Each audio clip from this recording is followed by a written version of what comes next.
Hi, listeners. Welcome back to our next episode from Lessons from the Playroom podcast. I have with me not just one guest today, but three special guests. And these are three people that are significant in my world.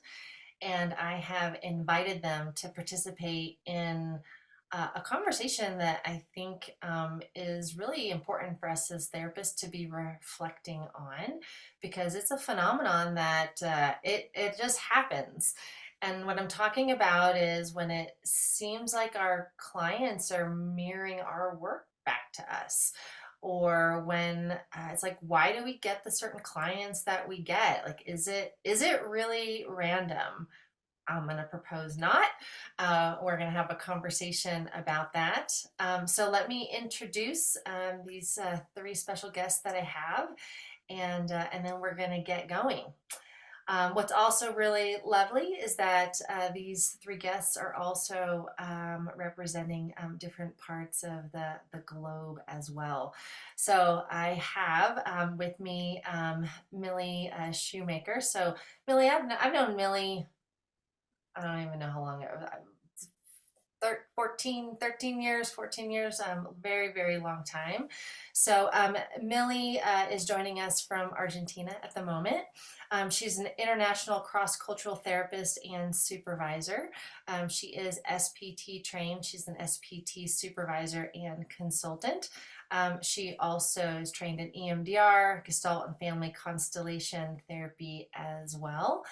Mili adopts a systematic, intergenerational, and cultural perspective when working with clients and therapists, and she's also a mama of two. So, Mili, thanks so much for being a part of this conversation. And then I have Michelle Wayman, who is joining from Colorado, so not too far from me. She's a licensed professional counselor. She is a certified synergetic play therapist, and is in the process of becoming a SPT supervisor. She works with parents, children, teens, and adults in her private practice, providing therapy and coaching for challenges such as parenting, trauma, anxiety, stress, life transitions, and self-esteem. She's a neuroscience nerd and is passionate about helping clients better understand themselves and their kids through a nervous system lens. And then we have Lisa Walton, who is joining us from Queensland at the moment. She is a mom of two autistic children, wife, and engineer turned integrative family well-being practitioner. So amazing. She's also the energy behind the Dancing Bee Institute. Lisa's personal lived experience of mental health challenges, autism, and other neurodivergent diagnoses has come to life through her work with families and children. With the nervous system, epigenetic science, and interpersonal neurobiology at the heart of her mission, she's dedicated to allying with families and educators to inspire radical acceptance of self and others, liberating humans to thrive beyond behavioral labels. So I'm just going to pause and acknowledge the three of you. Thank you so much for, first of all, being a part of my life.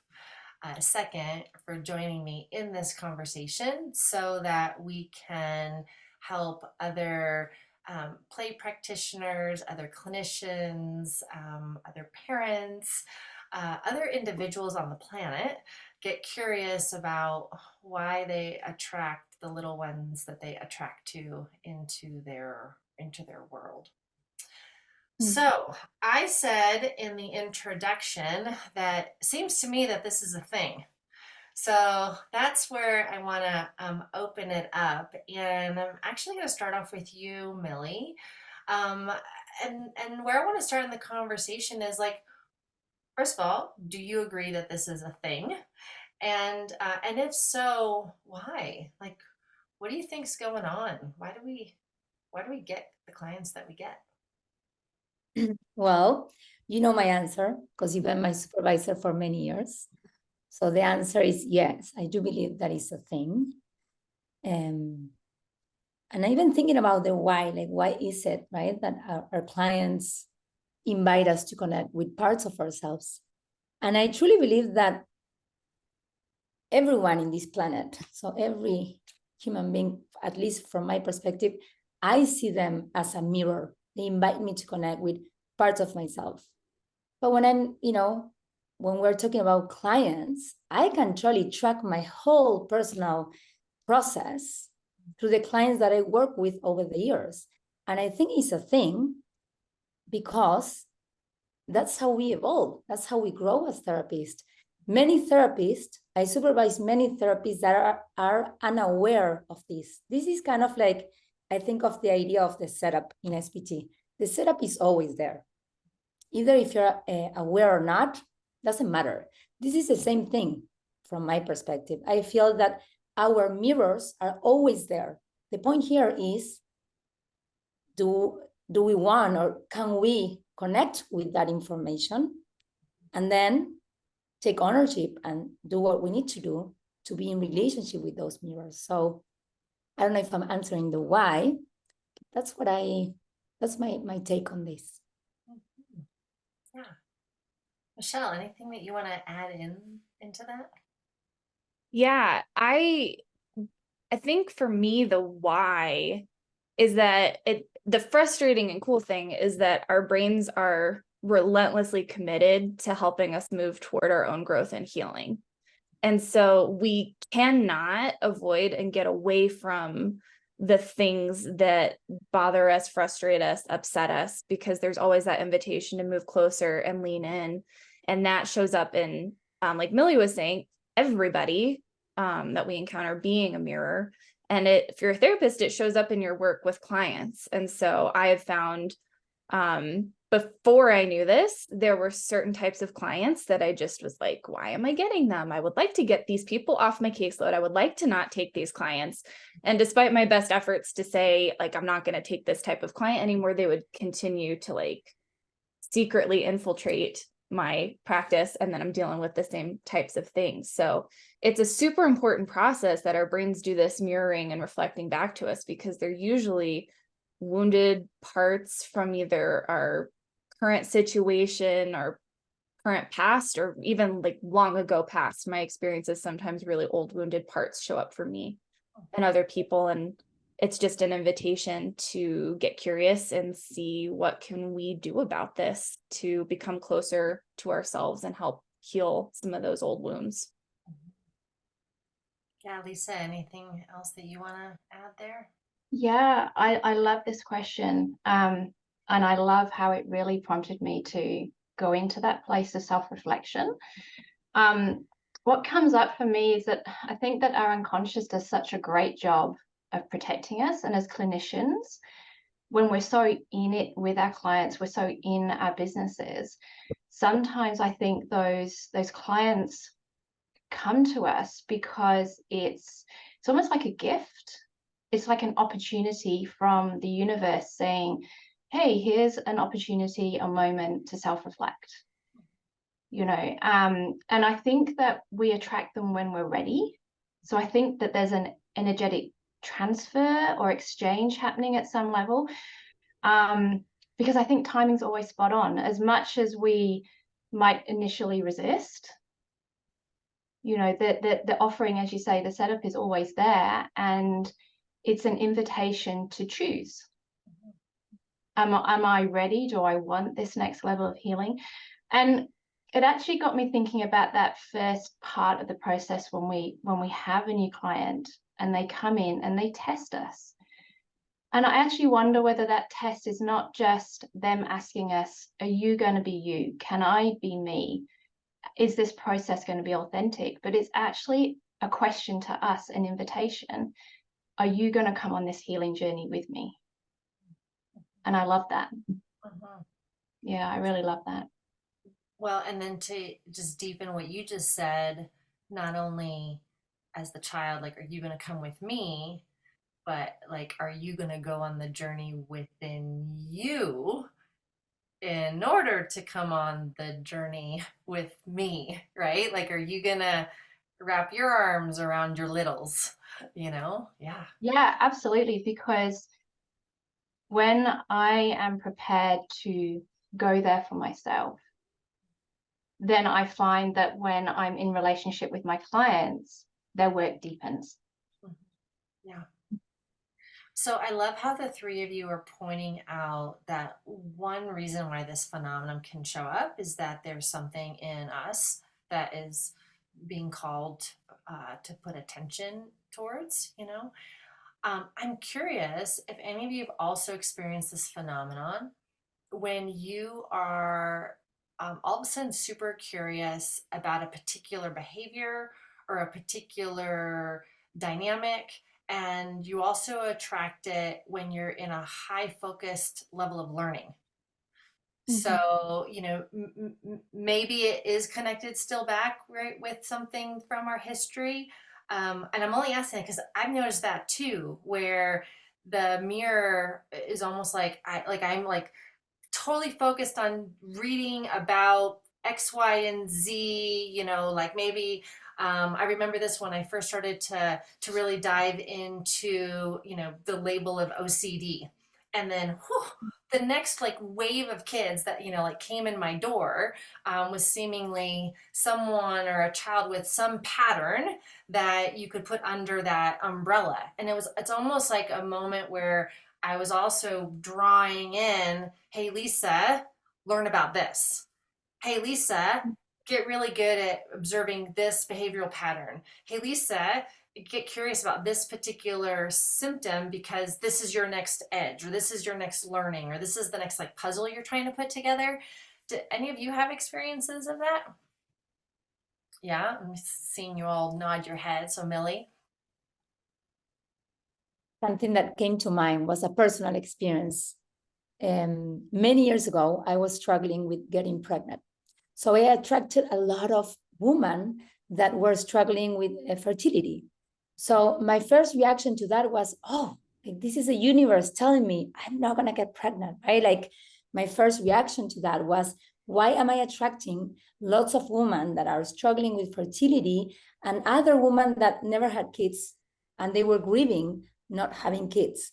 So at first, my initial reaction was like, oh, this is a message from the universe that's going to be my story, to embrace it, right?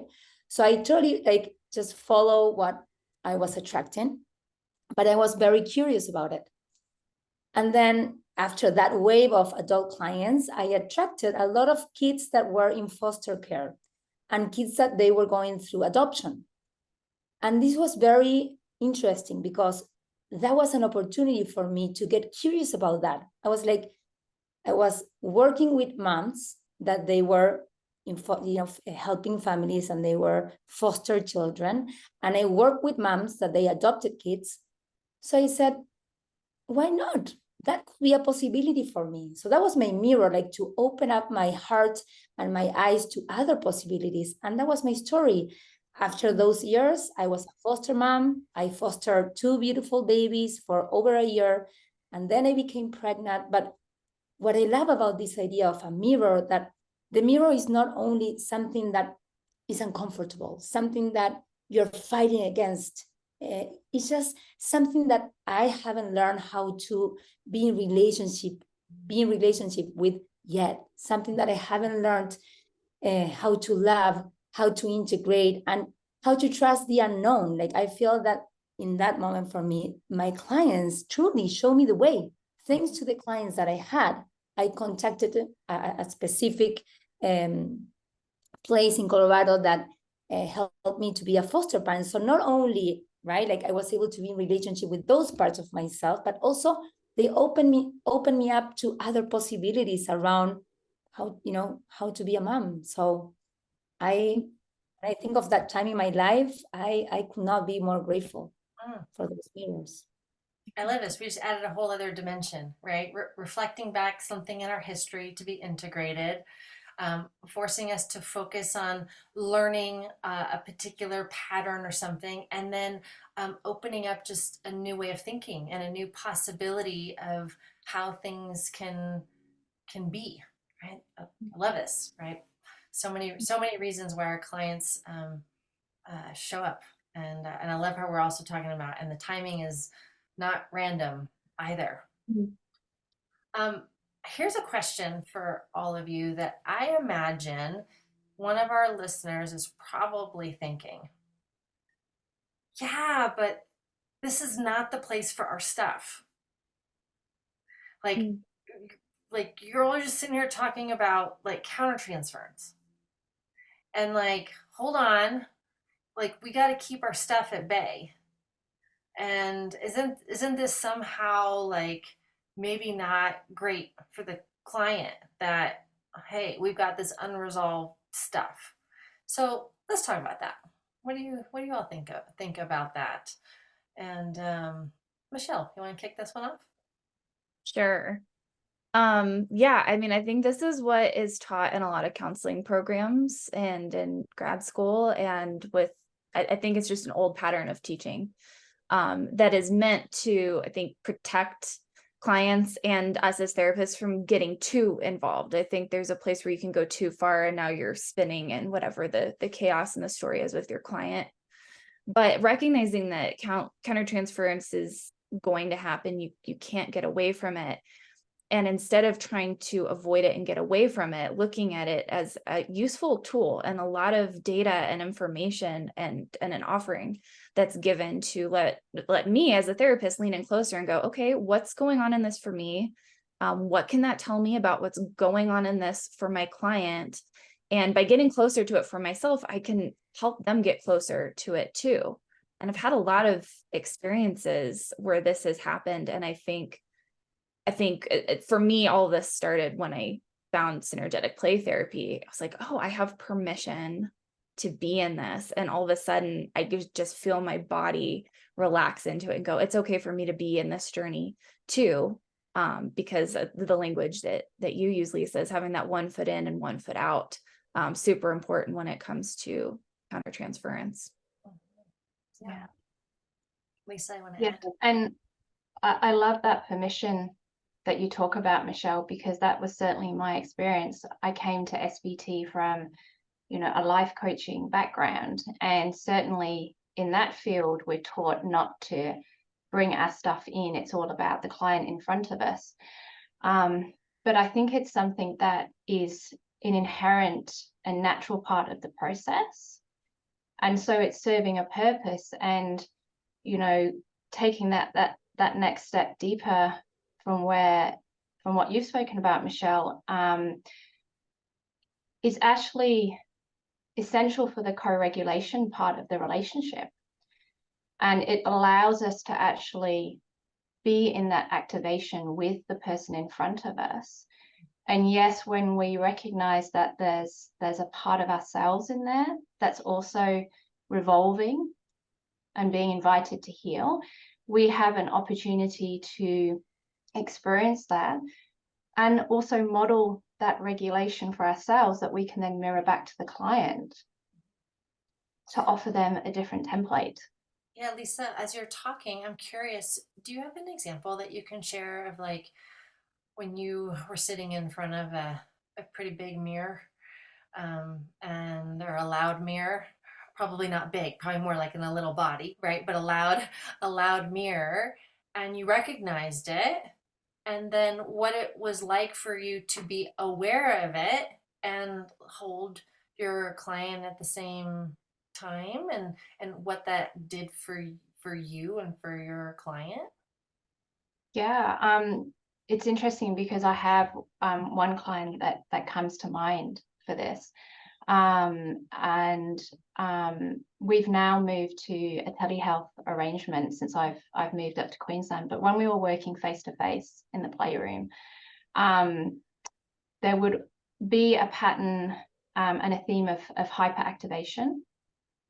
And sometimes it got really big, and it really, I guess it exposed for me a part of me around boundary setting.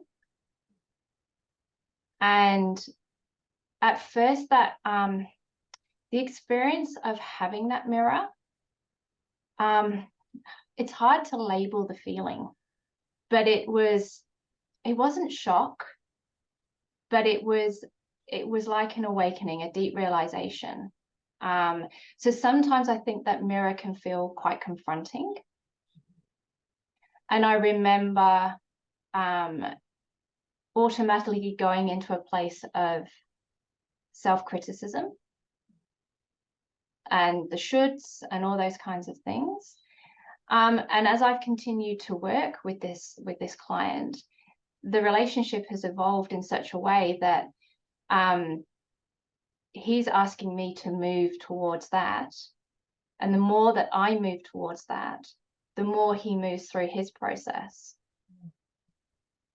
And I kind of, every time we're in session together, it's just this beautiful backwards and forwards relationship that I'm not scared to sit in anymore, because I'm not worrying about what's mine, what's his. It's just this dance of energy and letting go of all those shoulds and those expectations as a clinician, and just really sitting in that relationship with each other, because that's where the healing occurs for both of us. Yeah. Thank you for your vulnerability and sharing that story, Lisa. I remember years ago, I had a situation, I had 2 cats at the time, and there was a situation where it became necessary for us to no longer have the cats. And that was a really hard and big decision. And so we ended up taking the cats to a place where they could be, taken care of. And the next morning, my very first session, my client walks in the door, goes over to the stuffed animals, picks up the kitty cat, and says, "We're going to play adoption today." Right? But here's the thing. The play wasn't us adopting. The play was, we're going to give the cat up for adoption. And I remember this moment of, was there a camera in my home last night? Like, how in the world? Because it was as if the child came in and literally played out my story. And it also wasn't my story, right? It's the child's story. Just so happened to resonate with what had just happened for me. And I think that these are like such important moments for us to be aware of, because it's not like I was going to stop the session and say, "I'm sorry, I can't do the session today because this is." So it's more like, and here's the mirror. So what do I do with this? How do I attend to myself in this? How do I recognize, wow, this is really familiar, but it's not my story. It's really, really close, but it's not my story. How do I keep moving towards my own sadness and grief? Because that's what was coming up right in the session.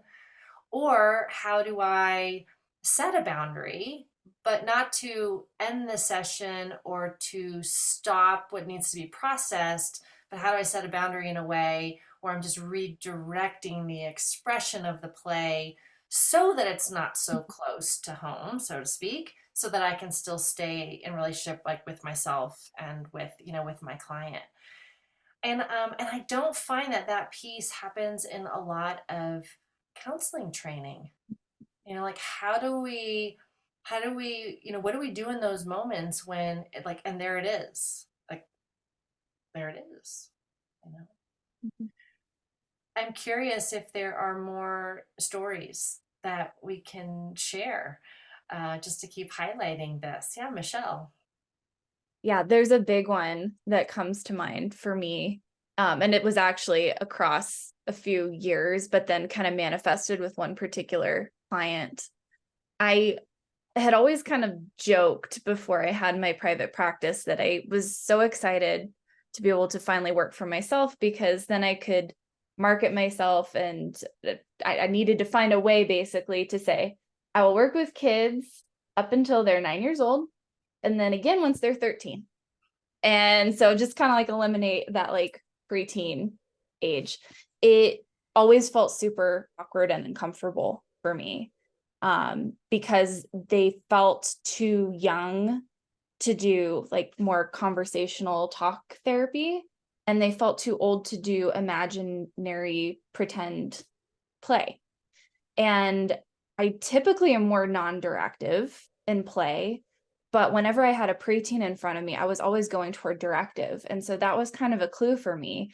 I was trying to make something happen to avoid the awkwardness and the uncomfortableness I was feeling every time I was in a session with a preteen. So I had a girl, she was 11. And at the time I was working with somebody who really understood the concept of the mirror well. A lot of you know Judy Norman, and she was able to challenge me on this. And I was talking to her about this client one day, and she said, well, what are you feeling when you're with her? And that was easy to name: awkward, uncomfortable. I don't know what I should do. I don't know what I'm supposed to say. I'm afraid of saying the wrong thing. A lot of that was coming up every time I was with her, and I would immediately just go, well, let's play a game, and direct her towards something. And Judy then asked me, when was there a time in your life where those feelings were a dominant theme? And immediately I was like, oh my gosh, of course. Like, how could I have missed that? When I was in junior high, when I was in middle school, I felt awkward. I felt uncomfortable. I felt weird. I felt like I didn't belong. I felt like I didn't know who I was. And that was a combination of what was going on at home. And I think for a lot of people, just a typical experience being an awkward preteen. And putting those pieces together and having that awareness helped me go back into the session. The awkwardness was still there the next time I saw her, but I started to name what was coming up for me. It felt super vulnerable because I'm now aware this is a part of my story. And it is definitely a part of this girl's story. That was a big theme that was showing up in our work together. And she sat there for a couple of moments after I had named, like, I feel like I should know what to do right now. And I just don't. And it feels really uncomfortable for me. She kind of nervously laughed and smiled. And then she said a couple seconds later, hey, can I show you some of my drawings? And she went and pulled out this notebook. I had no idea she liked to draw. That had never come up in the couple months I'd been seeing her. And she started to flip through her notebook and show me all these pictures. And as she's showing me, she's going, well, I'm not that good. And that one could be better. And we were able to actually have this conversation about something that was meaningful to her, that she felt insecure about. And it was healing for me as well. And the kind of weird thing is I don't tend to get very many preteens anymore. And when they do show up, they don't feel as fearful to me. I don't feel like I avoid it as much. So that lesson was super meaningful for me. Michelle, I think you've just named something that is really, I think, an important part of the process, which is just you named for yourself what was true in that moment. And I think if there's one question that I always carry with me now, both as a clinician, but also as a mum, is what's true for me right now in this moment. And I find that when I am able to sit in that place and allow my body to answer that question, I'm actually able to stay much more in my body and less in my mind. And I'm able to name for my client. And you know what happened there with that girl responding to you and opening up, it's like naming it gives the nervous system that permission to just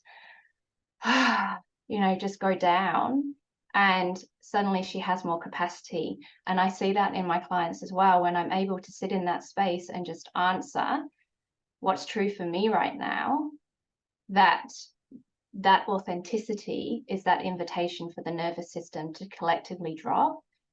And then I see my clients come out and they might start talking, whereas before the first half of the session may have been quite quiet. So yeah, I just love that. I love that question. I want to share the beginning for me as a therapist. My first year as a therapist, I was an intern for one of Lisa's many projects that she had. I was an intern for this nonprofit, and so this nonprofit was based in Colorado, and I was attracting all of the Latino kids. And this was a big mirror for me, because I had like a positive, if you will, mirror and a negative mirror. My positive mirror was I wanted to work with kids that experience any kind of abuse. And my intention on that was, I know I can work with them. I know I had an illusion that I wanted to take their pain away. And I felt so strong about it. I knew I could do it. And then the negative mirror was, the negative in the sense of I was having a hard time to be in relationship with that, was working with parents. I avoided working with parents. I didn't want to be in relationship with parents. I would say to the parents, just drop off your kid. I text you when we're done, and bye. I didn't want to see parents, because my perception was kids, the parents are responsible, or they're doing something to cause this pain. These kids are suffering. They're going through so much chaos in their lives, right? And they're experiencing so much trauma. So my assumption was I can heal them. That was the beginning of my career. That was the beginning of my journey as a therapist, and in my own journey, which I feel so grateful that I got to experience that with you, Lisa, because I remember you saying to me, like inviting me to connect what parts of myself, right, experienced that as a kid. Like as a kid, I experienced so much chaos, so much unpredictability, so much aggression, so much violence. And my perception then was that parents were useless, or they were responsible for causing that pain. That was a journey that took me years. I can say that now, I don't imagine myself working with a kid that a parent is not available. I invite the whole system, the whole family into my room. And how I view parents is how I view my own parents. Back then, and I get emotional when I talk about my parents, back then, I was really hard on my parents. I had so many regrets on my dad, my mom, so many. Right now, I only feel gratitude. And it's an authentic and genuine gratitude towards my parents and my system. So that influence how I now invite parents to work with me. So that's what I wanted to share. That was my mirror then, and continues to be my mirror, but I feel that I am in a different place. So I know for me, at this point in my career, I just assume there is one. Like I just assume it. And so for me, it's not like oh, okay, maybe this one will, or maybe this one won't mirror something back. And so I just assume that whoever's showing up is supposed to show up and is my teacher. And that our journey is together is supposed to be that now at this time. And I have found that even just that paradigm helps me lean in and not be quite as caught off guard. Because early on in my career, I was caught off guard often by the mirror. And sometimes the mirror had to get super, super loud, right, to get my attention, because I wasn't paying attention to it, right? Or I wasn't leaning into it, or I was avoiding certain feelings in the playroom, or avoiding certain experiences, or literally just not letting a dynamic register because it was just part of my history. I didn't want to go there. I was too uncomfortable, or whatever it is, right? And I have found that just embracing this, like, of course you're going to mirror something back to me. Of course I'm going to learn from you, right? Of course you're showing up right now because you're part of what I need for me to get to my next level of evolution and knowledge and understanding about myself and human behavior and kids and all, like, of course. And so I take the time when I first get into a process with a kid, and I take the time to consciously, what's the mirror? Why this kid? Why this family? Why now? and it kind of ties in, like, so much of what the three of you are saying is so beautiful. So like Michelle, it's like I name it, so it's there, right? It's like it's in the room, I'm aware of it, right? And then, Lisa, then it's like, okay, and then it's like, then lean in, and how do I do that, like, in a conscious way? And then Mili, and then watching how it integrates and transform, and then watching how my caseload actually evolves over the year into like the next mirrors, the next learnings. And I just think there's something so beautiful if we as clinicians just get to go, this is part of the clinical experience. And you're saying it just is, right? Not sometimes, not one in every 20 sessions, but like, how about every session? And how do we lean in towards that? So I'm going to invite us to take a breath. So listeners, as you're hearing this conversation, I want you to reflect on where this feels true in your journey as a therapist. Where do you have a type of client that you have on your caseload in a really repetitive way? Do you have a symptom that shows up in a really repetitive way on your caseload? Can you track and see how your caseload has shifted over time or not? And like a deeper level of curiosity about why, for you personally, like what's the mirror, and why are you getting these specific clients and not another type of client? So as we keep going down this rabbit hole, ladies,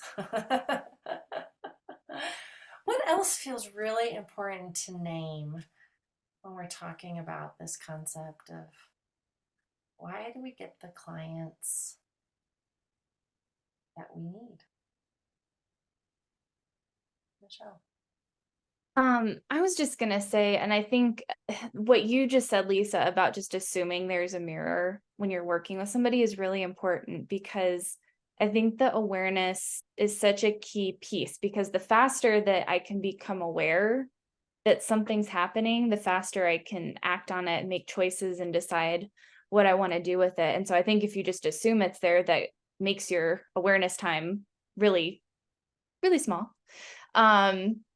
But it allows you to avoid doing the deflective thing where you have a client and you're just going, well, it's theirs, or people, relationships, friendships, romantic relationships, it's theirs. These people, are just like that, and it's dumb and it's frustrating.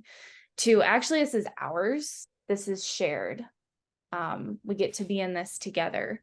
And I think that the quicker you can come to that realization, and even if I remember when Judy was kind of leading me through supervision with the client I mentioned before, she told me, I can tell this is painful for you, because those wounds I had from my past, they hurt. And I could see how I tried to avoid it all through my adulthood and over exaggerated. I'm not awkward. I'm not weird anymore. Thank goodness I'm not that dorky middle school girl. I totally still am.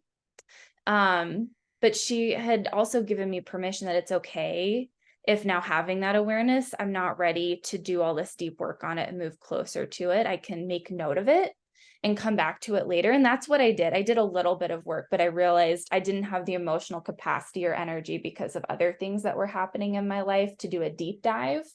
So I was able to go, okay, this isn't hers, this is ours. I can move closer in this way that feels safe for me, and it's still going to make an impact and help me grow. And then I can come back to it later. And I did. And it was super helpful. But I think that those are kind of the two things that feel meaningful to me, is having that awareness as quickly as possible, but then also giving yourself permission, if it's not the time, to move as close to it as you might feel like you need to or should. Yeah. Thanks for naming that, Michelle. Lisa. Yeah. Couple of things that came up for me just then. This idea that when I'm in relationship with my clients, whenever I'm experiencing what I feel is resistance in my clients. Just having that openness to knowing that the offering is always present, then I'm much more able to just sit with the knowing and appreciation that there's a piece of me that's resisting something. And I've seen a shift in my relationship with myself around this as an SPT therapist over time, that having that openness and experiencing that, I'm able to sit in there without judgment, without shame, but from a place of curiosity. So it's a much more balanced place that I sit in. And then, as you say, Michelle, I can choose when I face that for myself. But in that moment with the client, that neuroception of safety is intact for everyone. Beautiful, Lisa. Mili, any thoughts that you want to share before we start to find a place of closing out our conversation? Something that I wanted to say is that my experience with my own mirrors is also that as I get to be in relationship with that, on that, make space for that, also the activation gets smaller. Like when I look back into my caseload 10 years ago, 13 years ago, I'm not the same person. And I don't, I feel that when I started as a therapist, I was more reactive because I was this little girl that was wounded and I was trying to heal myself through my little clients. So my reaction and I feel that back then I was very, very reactive and I was very polarized. This is good, this is wrong, and also the perception that I had around how kids process their pain. Back then, my perception was they're just little kids. It's too much for them, right? Right now, of course, I don't want kids to be in pain. I don't want my girls, right, to go through something that is going to be really hard for them. But deep, deep down, I have certainty. I know that that's what they need to go through, that is part of their journey, their destiny, that they're going to grow and evolve through those experiences. So when I invite, new clients into my space, my view around their pains is already different. It's not as polarized as it used to be. I feel that I can be more neutral, if you will, and just hold space and just go where they need to go without judgment. I feel that I am less judgmental as I used to be when I first started as a therapist. So also, for those that are first maybe starting to get curious about the mirrors, there is hope. They get smaller. Like, even though we're always going to have mirrors, as long as we are alive, in my opinion, we're going to have unresolved issues or challenges or whatever you want to call it. But they also get smaller. And they don't affect you or activate you as much as they used to, if you do the work. One of the things that I know the three of you have heard me say many, many times, whatever we integrate in the past, we get to hold in the present. And so I want to dedicate this conversation to every one of our little mirrors that have walked into, I'm actually getting emotional saying that, that have walked into our space, and parents too, right? Parents and caregivers. But let's dedicate this conversation to all the mirrors that showed up in our lives to help reveal to us our own unfinished business so that we could know where to shine the spotlight, know where to go do the work, know where to keep healing so that we can then keep showing up to be able to hold in different, larger capacity kind of ways. So I'm going to take a breath as I'm like sending that out to all my littles over the last 20 years and their caregivers. Thank you also for the three of you for being mirrors to me in my journey, because it's not just the client relationship, right? Our students mirror things back to us as well, and supervisors mirror back to supervisees, and so thank you for being mirrors in my world.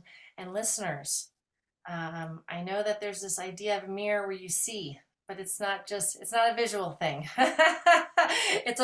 It's a pattern recognition thing. And so listeners, thank you also for being my mirror and teaching me so many things about myself over the many years of putting this podcast together. I have learned so much through all of you. So the three of you, thank you. Thank you for your vulnerability. Thank you for your time. Thank you for your expertise and your wisdom. And most of all, just thank you for being yourselves. Thank you, Lisa. Thank you. All right, listeners, wherever you are in the world, tend to yourself, tend to the parts that get activated when the mirror shows up. You are the most important toy in the playroom. Until next time.